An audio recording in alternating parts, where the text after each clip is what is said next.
Okay, yo guys, check, kamusta mga idol? So ayan, mag-update tayo ngayong Monday. Grabe, tanghali na pala mga lord. Sorry, medyo tanghali tayo ngayon. Pero goods the goods mga idol, no? So check natin ang ating mga update sa balita natin ngayon. Syempre, bago ang lahat mga idol, alam nyo na, no? Palike lang ng ating video mga lords, no? Patadtad ng like dyan mga idol. Ngayon na. At syempre sa mga gusto, ayan, ano ba yan? Sa gusto ng ganitong news mga Lodi, syempre alam niyo na, subscribe kayo sa channel natin. At para hindi kayo malahuli sa ating mga everyday news, no? So punta muna tayo dito, nako. So ayan, meron akong position kanina, tinamaan lang dito, no? Nakalong ako kanina dito banda, tas andito kasi yung stop loss ko kanina nung umalis ako, nagatid kasi ako. So pagbalik ko, yun, tinamaan na, sayang. Pero okay lang. Mga idol, no? Saan ba yun? Magkano ba kanita natin doon? 62 USD. Mga idol, no? 62 USD ang ayun yung mga piece pala, kita pala dito. Opening P 1.4 at closing P 1.4. So nasa $3 yung ating ano diyan bayad. Mga idol sa transaction P. So 62. So ngayon, bala ko mag-short eh. Bala ko sana mag-short mga idol, pero check natin. Mag-news muna tayo mga lods, no? Baka mamaya biglang kunin kasi to eh. Medyo makapal dito mga idol eh. Malay nyo, di ba? 5 minutes. Check natin. Dito, nandito pa nga eh. Baka abutin pa to eh. Bago gumanon eh. Pero testingin natin.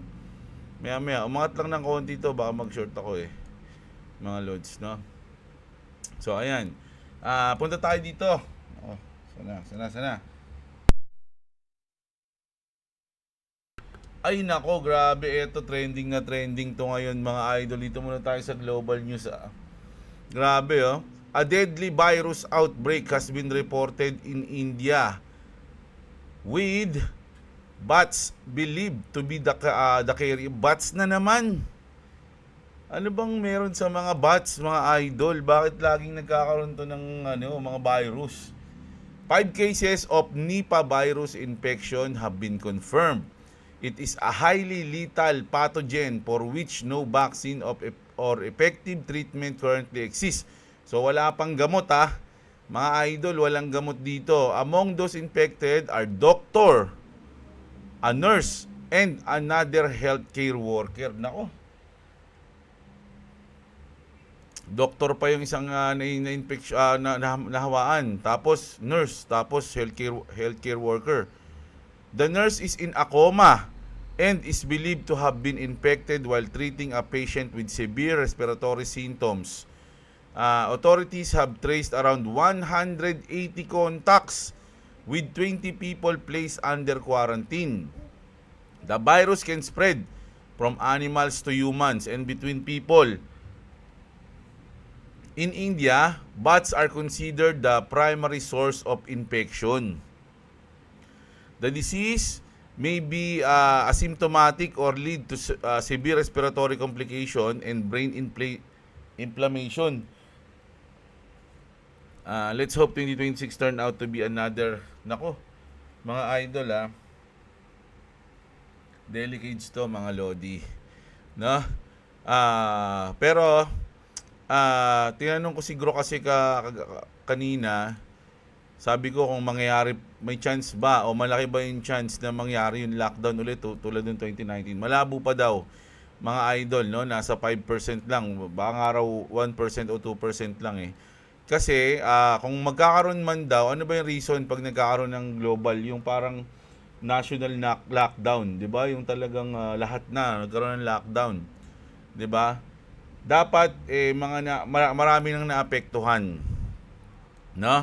Siguro mga nasa hundreds na, tapos kumalat na siya sa ibang bansa. No, kunyari, from India, ano ba yung tabi ng India? Ano ba? Vietnam. Ano ba yung mga tabi ng India? Nanghula lang ako. 'Di ba? So, basta yung mga tabi ng India nagkaroon na din doon. Tapos unti-unti na rin kumakalat. Kumbaga nagkakaroon na ng yung spread niya hindi na biro. So, doon magkakaroon ng lockdown, yung pag di na makontrol. Pero sa ngayon daw, yung mga contact, ito nga 20 people placed under quarantine na agad. So titignan natin kung ano yung mga follow-up news dito. Pero wag sana mangyari to mga idol, no? Nako, nakakatakot yan. Kasi kung sakaling mag-lockdown ngayon, sa tingin ko hindi na papayag yung mga mahihirap eh. Kasi alam na nila yung mga nangyari nun. 'Di ba? Mahirapan sila mga idol. Alam nila yun na mahirap magkaroon ng lockdown, lalo na yung mga nasa ilalim ng ating kumbaga nasa ilalim. Dahil medyo hindi nakakaluwag. Sabihin natin ganun, di ba? So, mahirap yan mga idol. Nako, baka magkagulo yan mga lods. Sana wag naman. Di ba? Grabe yung ulo ng balita natin Virus. Ulo ng balita natin, virus. Oh, eto na. Mga idol, nako, isa pa to.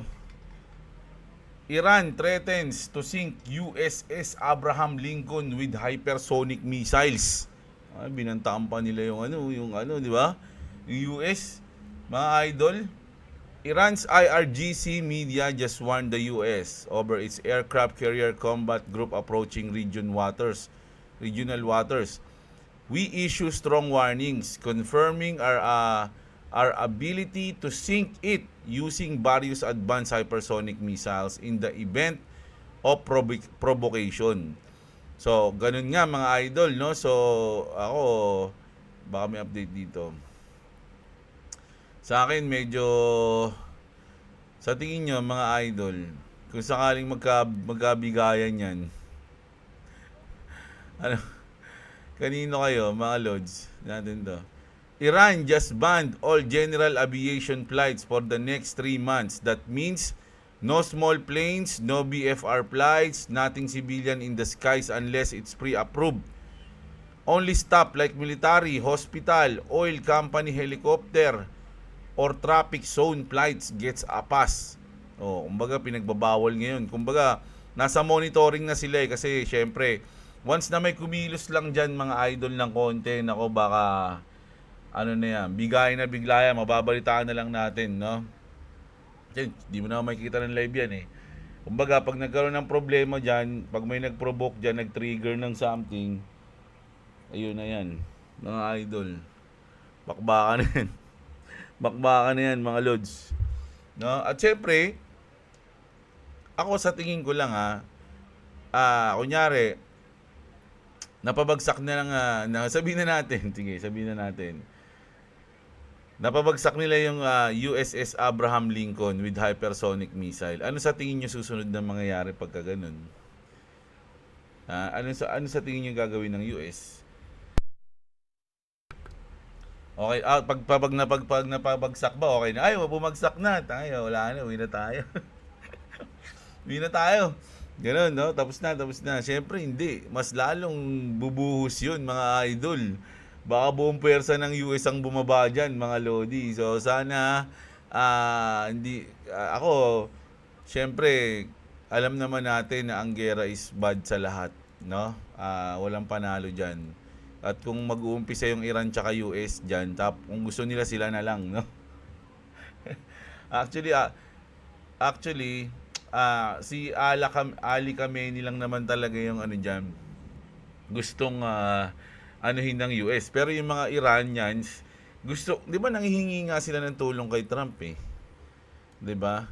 So, kumbaga, parang ang mangyari dyan, hindi US versus Iran. Parang US versus Ala Khamenei regime. Parang ganun yun. Sa akin lang yun Sa akin lang yun, mga lodi. Ayun yung pagkakaintindi ko lang. Kasi yung halos lahat ng Iranian, kaya nga sila nagpo-protest. Imagine, 20,000 yung namatay dahil nagpo-protesta sila kay Ali Khamenei, di ba?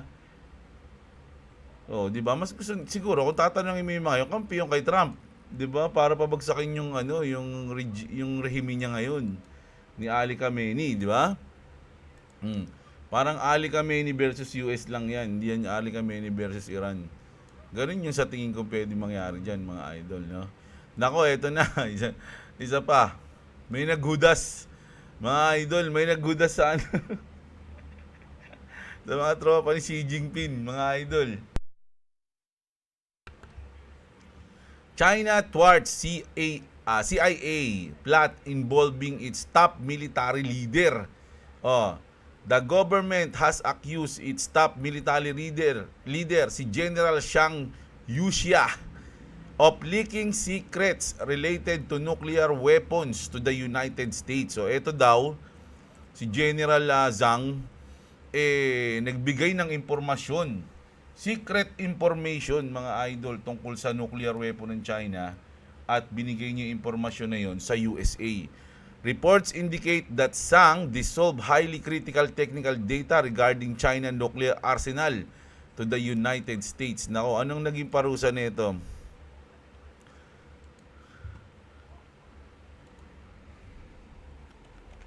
Give me an update to this news. Ayan. Check natin ha. Baka may update na eh. Kasi halos kagabi ko ito nakuha ang news na ito eh. Update. Ayan ha. January 26, 2026.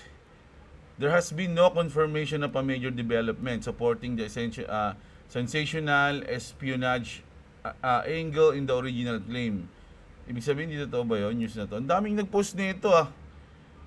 The expose sensationalized China investigation to Vice Chairman of the Central Military Commission General Zhang, accusing him to leaking nuclear arsenal details to the US in a thwart CIA plot based on recent reports from sources like WSJ and NY Post. O, di ba?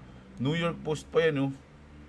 Official Chinese statement frame the probe as part of Xi Jinping's going anti-corruption campaign in the People's Liberation Army targeting serious violation. Anong update na? The underlying story appears tied to ongoing anti-corruption. May anti-corruption pala si Xi Jinping. So, isa to sa mga ano niya, kalaban niya. Even in replies to original post, Grok and several users noted that reports described the probe as related to disciplinary and legal violation. In short, the claim remains unsubstantiated. Sorry. Rumor, propaganda level reporting with no credible updates or evidence emerging in the 24 hours since posting.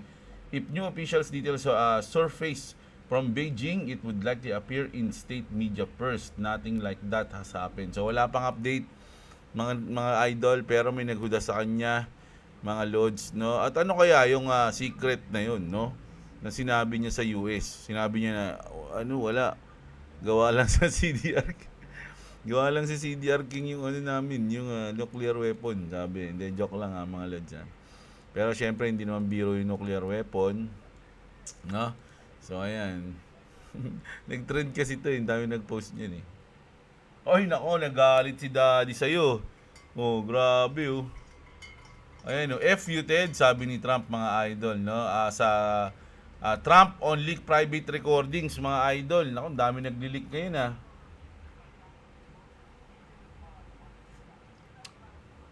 Init. Ayan, leak recordings show Ted Cruz warning that Trump's April 2025 tariffs could decimate the economy and lead to impeachment. Sabi, no? Parang binalaan niya si Daddy na, oy, mawawala ka sa White House pag kaganyan ka, may impeach ka pag ginawa mo yan o pag tinuloy-tuloy mo yan.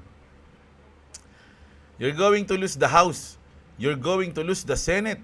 You're going to spend the next 2 years being impeached every single week, Ted said, sabi, no? Sabi ni Ted Cruz ba? O.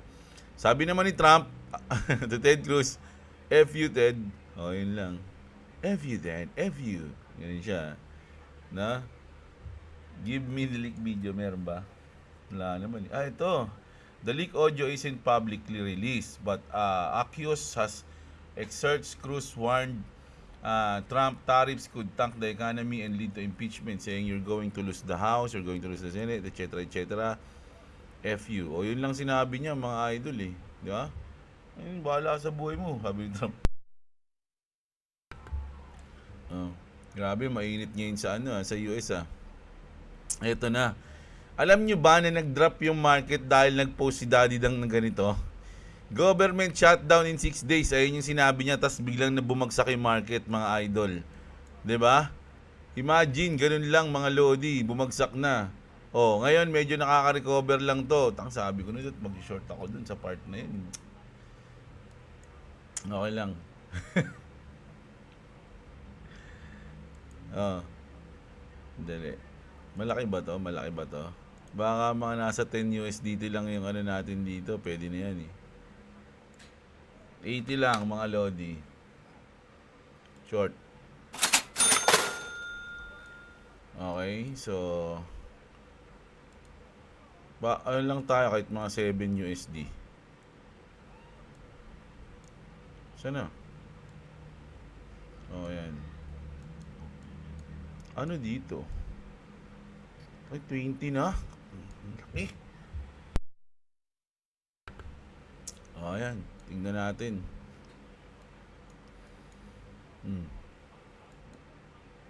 Panalo naman tayo 62 kanina eh. Pabawi natin, pabawi. O, ayan ha.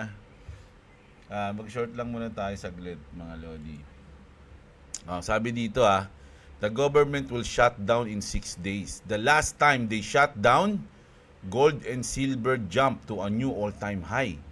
But if you're holding other assets like stocks, you need to be extremely careful because we're heading into a total data blackout. Kasi pag shutdown yung government, mga Lodi, talagang ganun yung mangyayari.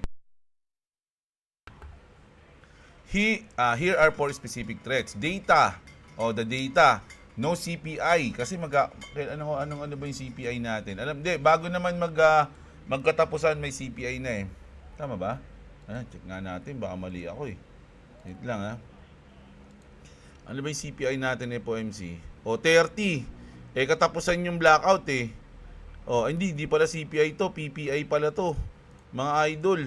Wala PPI to. So FOMC muna. Mga loads, no, bago mag-blackout, no? Ganun yung mangyayari, FOMC. No CPI or job reports leaves the Fed and risk models unable to see what's going on. Volatility. BIX must reprice higher to account for the uncertainty. Collateral stocks with previous credit warnings, a shutdown could trigger a downgrade. This would spike repo margins and destroy liquidity. Liquidity freeze. The RRP buffer is dry. There's no safety net left. If dealers start hoarding cash, the funding market sees up. Recession. The economy loses 0.2 GDP per week of shutdown, potentially tipping a stalling economy into technical recession.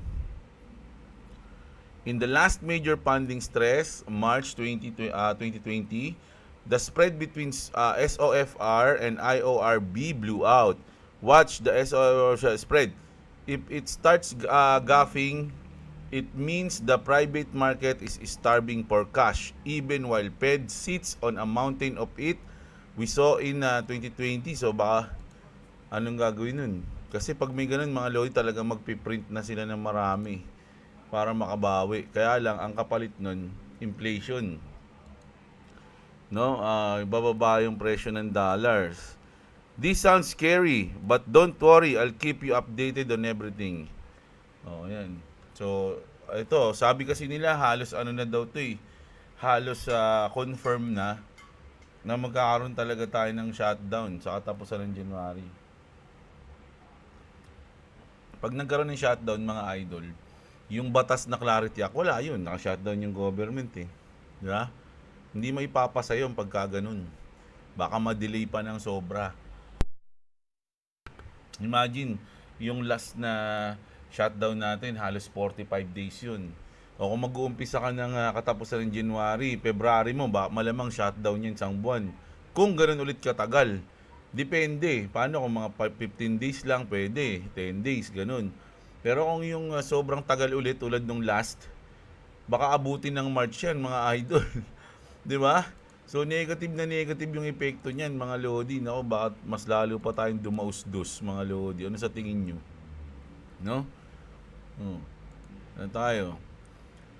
Prominent Federal Reserve presidency candidates, sabi niya, no, ito, Si Rick Ryder, rather, Bitcoin could replace gold.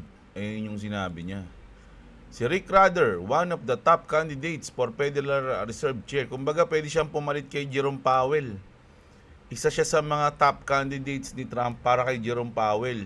At ang comment niya, mga Lodi, Bitcoin could replace gold. Imagine, Fed chairman, ganun yung mindset, di ba? Reserve Chair said that Bitcoin could replace gold to a large extent. He added, I believe Bitcoin will take the place of gold to a large extent. It's far more effective. Bitcoin is here to stay, no doubt, sabi niya. Estimates indicate that rather chances of becoming the next Federal Reserve Chair are 40%. So, isa siya sa mga pwedeng maging, sa poly market, who will Trump nominate as Fed Chair? Si Rick Ryder, nasa 49% siya. Si Kevin Hassett, bumaba na yung kanyang percent eh. At si Christopher Waller, 7 na lang. So, imagine siya yung pinakamataas na percent na pwedeng maging pumalit kay Jerome Powell. At ang sinabi niyang comment Bitcoin can o could replace gold. O, di ba? So, goods na goods yan pag siya yung naging Fed Chair. Ano sa palagay niyo, mga idol? Di ba?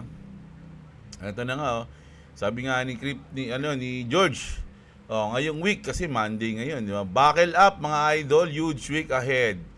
Markets are walking into multiple volatility triggers. Canada tariff o threats Monday ngayon to. Siguro mamaya to kasi madaling araw pa lang sa kanila ngayon. Mamayang gabi to mangyayari. Government shutdown, nako 75% din. January consumer confidence, Tuesday. Fed rate decision, Jerome Powell, mga idol, Wednesday. Tesla earnings, MSFT, Meta, Wednesday. AAPL earnings, Thursday. December, PPI inflation data, which is Friday. Ayun nga yung PPI Macro plus policy plus mega cap earnings all collide this week. So, nako, mas maganda manahimik na lang at panoorin gumalaw yung market, no? Wag na tayo mag-trade muna, no? Kaya lang parang hindi ko kaya yun hindi ko kayang hindi mag-trade, mga idol pero sige, titignan natin kasi kaya nga naging sikat yung crypto sa trading kasi sobrang volatile, di ba? So, lalo na ngayon, volatile yung week, di parang advisable mag-trade pagka ganun. Di ba? Kasi, volatile. Idol, tara, kanayin natin yan. Ang lang doon, kung mananalo ka o hindi ka matatalo ka. Ganun lang yung pwede mangyari dyan, mga lods. Di ba? Kung talo ka, malungkot ka talaga. Di ba? So, kailangan mo lang talaga ng risk management ngayon kung gusto mo mag-trade. Pero kung ang maganda, wag na kayo mag-trade. Magbodega na lang kayo. Ayan. Breaking. Nako, isa pa to sa mga nagtitrend ngayon. Pang ilang post na to na nakita ko si Diana. Siya yung kinuha ko, pinili ko. Bitcoin holders just started selling at a loss. Kumbaga, parang yung ginawa ng GameStop, 'di ba? Bumili sila ng Bitcoin sa approximate. Kumbaga yung halaga niya, estimated na halaga niya is mga nasa 100,000 plus. Pero binenta nila ngayon na nasa 80,000. So, binenta nila ng patalo. 'Di ba? Siguro ini-expect nila na bababa pa yan kaysa mas bumaba pa. Ngayon na natin ibenta, parang ganon. Last time this happened was right before a major run. So, talagang ganun yung nangyayari. Once na nagbebenta ng patalo na yung mga tao, isa yung sign na baka biglang lumipad na. Sa history daw, ganun BTC holders are officially realizing losses again. Something we only see when peer peaks and smart money steps in. The last time this showed up, September 2023, no, bago lumipad. It was full market breakout, mga idol. So, kasi kung long time holder ka naman, okay lang 'yun, 'di ba? Kasi sobrang volatile Kumbaga, okay lang 'yan kasi 'di ba tulad nga ng nagko-comment din sa atin. Yung ipon ako pang pang retirement ko na, ganito para na sa mga anak ko to, ganyan. So ibig sabihin, kahit na bumaba ngayong taon, o kung ano man yung mangyari ngayong taon, okay lang sa'yo kasi matagal mo pa siyang kukunin. So talagang ibubudega mo siya hanggang gusto mo na siyang kunin ulit at ano na, pang-retire mo na. 'Di ba? So, kung ano man yung mangyari ngayon, kasi syempre ito, yung iba dito, mga company tulad niyan, yung GameStop, kailangan nila rin yung kasi. 'Di ba? Kailangan nilang gaano yun. Kumbaga, pinapaikot nila yon. So, hindi natin sure. 'Di ba? Pero pag yung ganito raw na nangyayari na, ito na isa na to sa mga sign na lilipad na yung market. Yung talagang nawawala na ng loob yung mga tao at nagbibenta na sila kahit talo sila. Di ba? So, ayan. Ito na nga, natuwa ako dito eh. Lumampas na tayo dun sa ano, sa chart, sa bagsak. Oh? Oh, tagal ng history mga lodi, hindi tayo lumalampas yung baba niyan dito sa may last na yellow, sa orange. Ngayon, sa sobrang drop mga lodi, tinagos na natin yan. Binasag natin yung super support. Di ba? O, anong sabi dito ni George? The rotation from gold to BTC is overdue na. The BTC gold ratio is printing a once in a generation out year. A true black swan. Either Bitcoin rips higher to rebalance with gold or capital rotates from gold back to BTC. Different paths, same outcomes, massive upside from Bitcoin. So, sabi ni George, it's either, no, kasi Bitcoin, naiiwan na siya ng Bitcoin. Oh. So, it's either habulin niya yung Bitcoin, no? Habulin niya yung Bitcoin, lumebel siya sa Bitcoin, or yung mga asset ng gold, di ba, yung capital rotates from gold pupunta na sa Bitcoin para umangat na siya. Kaya nga sabi dito, different paths, same outcome. Ang makikinabang pa rin, Bitcoin pa rin, no? So, ganun. Ganun yung sinasabi dito ni George. So, pero sa ngayon, ano muna tayo? Ano tayo? Chip. Ano tayo? Tagdan? Kumakatis-katis lang tayo, mga lods. Ayan. So, 3. O, yan, mamaya. Basta dito lang muna tayo. Pag tinamaan to, tayo na. Ano tayo? Pahinga muna. Tignan natin kung saan tayo mamaya. Grabe, no? Una, eto. Kumbaga, nagbibenta na ng patalo yung mga investor. Tapos, kung titignan mo itong chart, uy, lumampas ka na. Sabi, sobra na yan, grabe na. Bumalik ka na. Sabi ganun, no? Tas eto last news natin mga idol, grabe. Kasi syempre bad, kumbaga parang ang bad ng mga nangyayari ngayon, lalo na ngayong linggo. Magkakaroon tayo ng volatile week, no? May virus pang nagtatangka, no? Sabi dito, if you're having a bad day today, remember, someone bought the NFT of the first tweet in history for $2.9 million. Ito yung first tweet na yan, mga lodi, no, ni Jack Dorsey. Just setting up my Twitter. Merong bumili niya ng ginawang NFT, bumili niyan sa halagang 2.9. Alam mo kung magkano na siya ngayon? $10. Para ka nagtapo ng $2.9. Ay, 2.9 million pala, sorry, $2.9 million. Para lang mapunta sa iyo itong pag-aari mo na yung first tweet ni Jack Dorsey. Anong tawag doon? Ano yung mga decision na stupid decision mga idol Di ba? Pero kung tutusin, ng panahon ng NFT, maraming mga NFT talaga yung sobrang nagmahal. Meron pang NFT na talagang original painting Tapos ginawang NFT. Di ba? Sinunog nila yung original. Tapos yung NFT na lang yung original. Kumbaga kasi, para maging legit yung NFT na yun, wala na yung original. Diba? So ang ginawa nila, ginawa nilang NFT yung painting, tapos sinunog nila yung original painting. Para wala nang may pag-aari nun. Ang may pag-aari na lang nun, yung may-ari ng NFT. na yun. Yung mga trip dati, no? Ang lakas ng tama, no, mga idol. No? Tapos yung mga memes, di ba, ginagawang NFT yun? Most, is, anong tawag doon?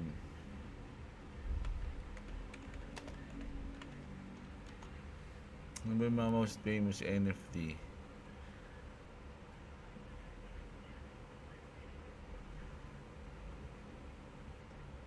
Now is the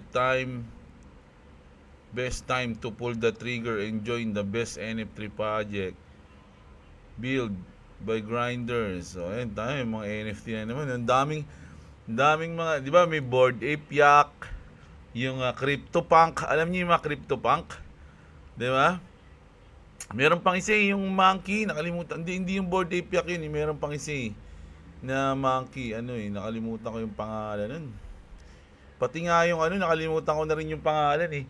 Yung dating Axie Infinity content creator na sikat na na bumili nun, yung nag-Axie na siya, nagra-rap.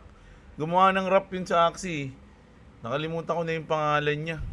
Pero meron yung NFT na mahal. Marami silang mahal na NFT. Kaya lang, wala na ngayon mga lodi. No? Hayaan nyo, hanapin ko mamaya yung pinakamahal na NFT. Ayan. Ayan yung news natin.